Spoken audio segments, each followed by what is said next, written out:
आओ अब कुछ बात करेंगे, मिलजुल कर अब काम करेंगे। आओ अब कुछ बात करेंगे, मिलजुल कर अब काम करेंगे। तब जाकर कुछ बात बनेगी, जनहित की शुरुआत बनेगी। भारतीय छात्र संसद, भारतीय छात्र संसद।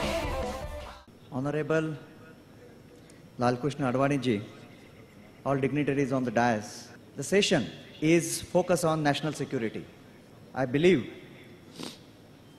the national security means protection of our nation's border. But along with this, we have many aspects related to national security. There should be national security for food, for energy, for water, for health and education. There should be also security for woman and child. We should also have security, personal security of our mind from corrupt thoughts. No security is required for any society or nation having loyal people, loyal to truth, society, environment, and nation. With this, I conclude. Thank you.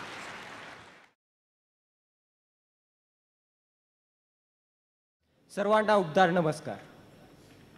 कबुतराला गरुडाचे पंख लावता येतील हे, कबुतराला गरुडाचे पंख लावता येतील ही, पण गगन भरारीचे वेड रक्तातच असायला हवे.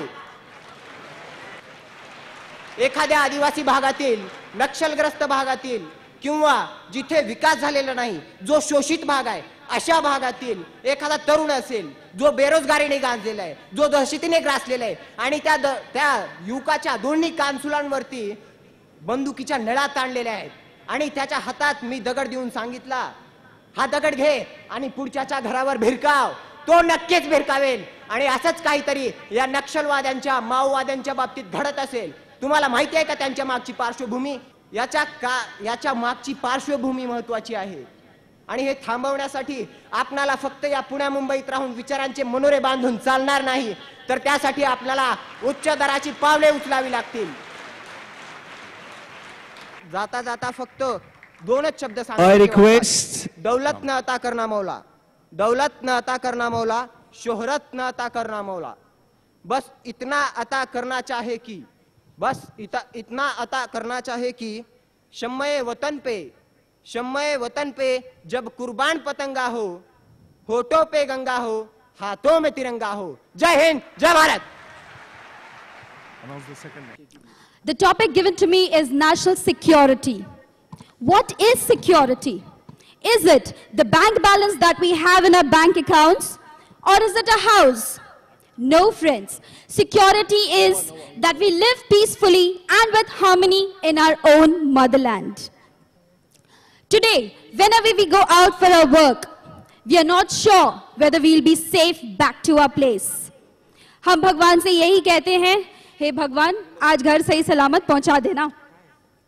But friends, the question is, are we secured? Changes cannot come alone, and we cannot wait for anyone to come and make changes for us. We have been seeking for changes, and let me remind you, we ourselves are the changes. Is it only the governance at fault? Is it only the laws and the security at fault? No. It is we also as citizens as fault. We have forgotten our responsibilities. I conclude with the words of Dr. Radhakrishnan. For this national security, we need to work with integrity. And national integration cannot be built with hammer and chisel and not also with brick and mortar. It has to come silently and from within the heart and the mind of the people. And this is possible only through education. Jai Hind and thank you.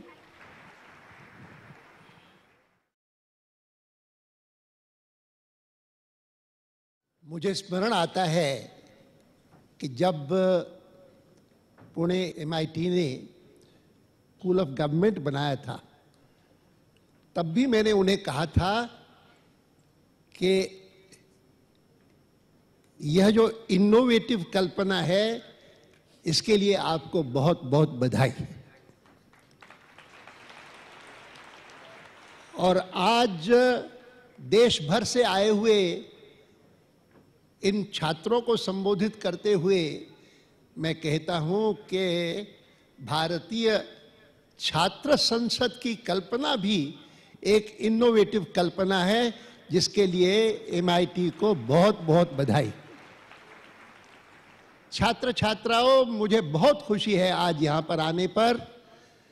और दोनों जो छात्र मुझसे पहले बोले, एक छात्र एक छात्रा, तो दोनों ने सुरक्षा को एक व्यापक अर्थ दिया। मैं मानता हूं कि वो व्यापक अर्थ सही है, लेकिन सही होते हुए भी प्रमुख रूप से जो नंदिता ने कहा ना कि साधारण नागरिक वो अपने को सुरक्षित माने, यह सबसे बड़ी बात है जो राष्ट्रीय सुरक्षा के साथ जुड़ी हुई है। कोई लड़का, कोई लड़की, कोई घर का बुजुर्ग घर से निकल करके बाहर जाएगा, वो सुरक्षित लौट करके आएगा कि नहीं, इस पर भरोसा नहीं होता था। मैं इस बात का जिक्र इसलिए कर रहा हूं कि मैंने 1947 से लेकर के, भारत जब स्वतंत्र हुआ तब से लेकर के और आज तक, मैं एक रिंग साइड व्यूअर के नाते देश की सुरक्षा की स्थिति को देखता आया हूं। पत्रकार के नाते 1962 में मैं पहली बार ले गया, लद्दाख गया देखने के लिए कि कैसी स्थिति है। 1962 में चीन ने हम पर हमला किया और ऐसा भयंकर हमला था, हम बिल्कुल तैयार नहीं थे, बिल्कुल तैयार नहीं थे। यहां तक कि मैं आपको बता सकता हूं कि मैं पत्रकार के नाते गया था, कुल मिलाकर के एक ग्रुप गया था 12 पत्रकारों का, 6 उनमें से भारतीय थे, 6 विदेशी थे। और उन्हीं दिनों में दुनिया के कई देशों ने भारत को सहायता भेजी थी और उन सहायता में मुझे याद है कि कई लोगों ने स्नो किट्स भेजी थी और हम 12 पत्रकारों को स्नो किट्स दी गई और बहुत बढ़िया थी। मैंने तो पहली बार ऐसे स्नो किट देखी होगी। और वो पहन करके हम लोग जब वहां गए और वहां पर अपने सैनिकों को देखा कि जिनको ठीक प्रकार से जूते भी नहीं थे, ठीक प्रकार से वस्त्र भी नहीं थे, ठीक प्रकार से वुलन क्लोथ्स भी नहीं थे, तो उनको आश्चर्य होता था कि ये पत्रकार, इनको ये सब कुछ है और हमको कुछ नहीं। इतनी हमारी लैक ऑफ रेडीनेस थी, तैयारी का इतना अभाव था 1962 में। मैं किसी की आलोचना नहीं करना चाहता, लेकिन मुझे उन दिनों का एक बहुत बड़े अधिकारी का वक्तव्य याद है कि India should not have a large army, it is immoral to have a large army. मैं आलोचना आज के अवसर पर नहीं करना चाहता हूं, लेकिन मैं जब भी कभी देश की सुरक्षा के बारे में सोचता हूं तो वो आरंभिक वर्ष में भूल नहीं सकता, खास करके लद्दाख में जाकर के जो मैंने कुछ देखा, और इसीलिए मैंने स्मरण किया। आज स्थिति बदल गई है, लेकिन स्थिति बदलने के बाद भी वॉर का संकट अभी भी है। हमारा पड़ोसी देश, हमारा कोई दूर से नहीं है, पड़ोसी देश है, उसने 4 युद्ध करने के बाद जब सफलता नहीं प्राप्त की तो उन्होंने वॉर की स्ट्रेटेजी बदली, हॉस्टाइल एम्बिशंस नहीं छोड़ी। 3 दिन पहले एक पुस्तक विमोचन के अवसर पर मैं गया था। वो पुस्तक है जिसका नाम है Tinder Box. It has been written by mister MJ Akbar. उन्होंने मुझे उस दिन वहां पर बोलने के लिए बुलाया था, तो उन्हीं की पुस्तक का एक अंश मैंने पढ़ के सुनाया वहां पर, आपको सुनाता हूं। उन्होंने अपनी पुस्तक में लिखा है कि Muslims of British India had opted for a separate homeland in 1947, destroying the possibility of a secular India in which Hindus and Muslims would coexist. Because they believed, क्यों उन्होंने सोचा? Because they believed that they would be physically safe and their religion secure in a new nation called Pakistan. Instead, आप ये सुनिए, this is what Akbar has written.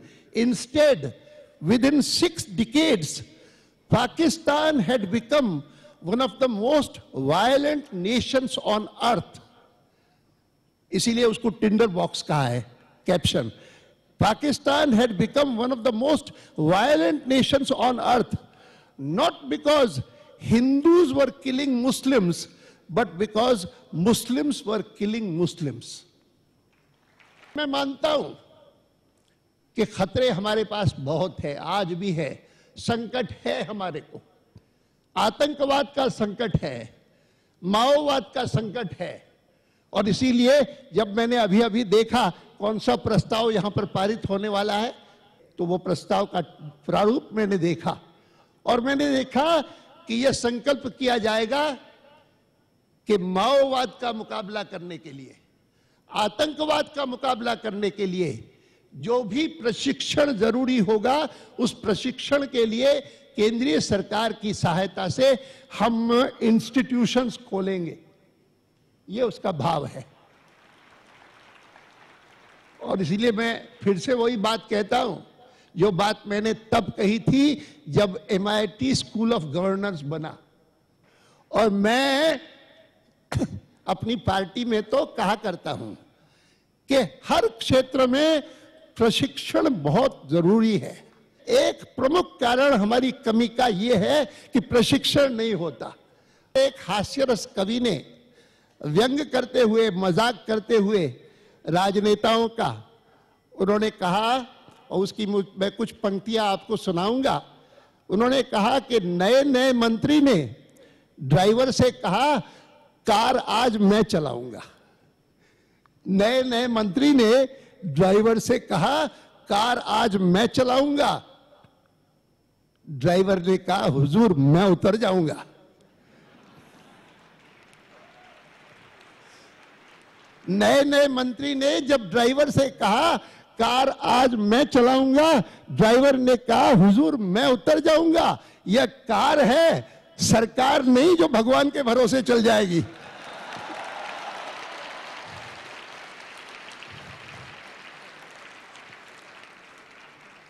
सरकार भगवान के भरोसे नहीं चलती.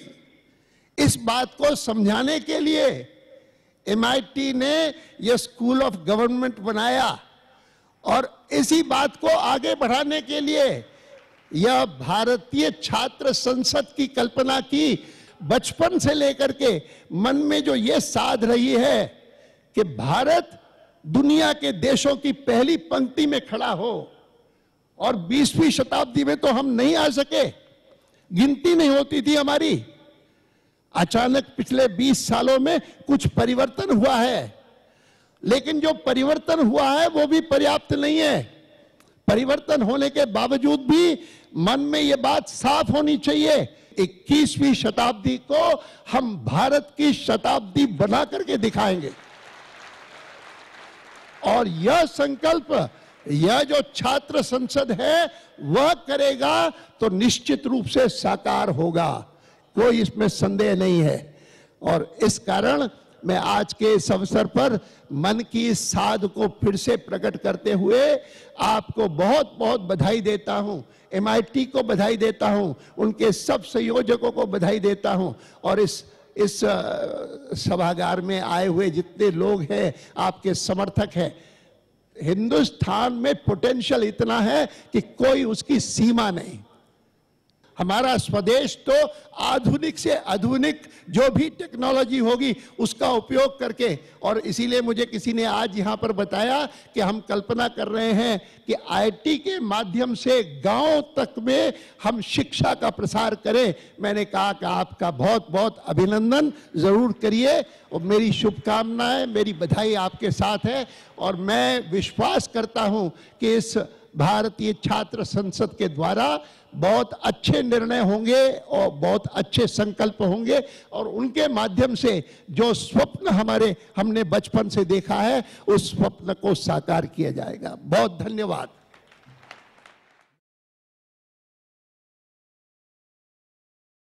Advani sir, namaste.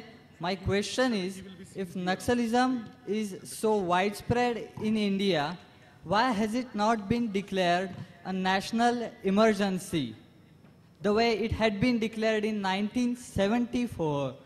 Why has it not been declared a military emergency right now? And what should India's stand be in foreign policy? We should not be America's puppet. Superpower cannot be a puppet. India cannot be a puppet of any country, any power, be it the largest power. In fact, all the while, we have seen to it that India is not taken for granted by any country of the world. Even when there was a Cold War, and we had not very happy relations with Washington, we had a greater friendship and affinity with Moscow. Even then, Moscow could not take us for granted. So much so that I remember my first visit to Russia in 1977 as INB minister. And I remember my discussions with the then government. And I told them that you had been wrong in criticizing Jayaprakash Narayan and supporting an emergency which brought democracy to an end, in supporting an emergency which brought freedom of the press to an end, emergency which undermined the independence of the judiciary. You were wrong in that. I told them frankly, plainly, and they were apologetic all the while. Similarly, I remember when the Kargil war came, and in that Kargil war, our army had thrown out the infiltrators, all those who had come. We had thrown them out practically. And at that point of time, the American president called the Pakistani Prime Minister who went there. He also requested the Indian Prime Minister, Vajpayee ji, to come over to Washington so that the Kargil issue can be discussed. Vajpayee ji conveyed politely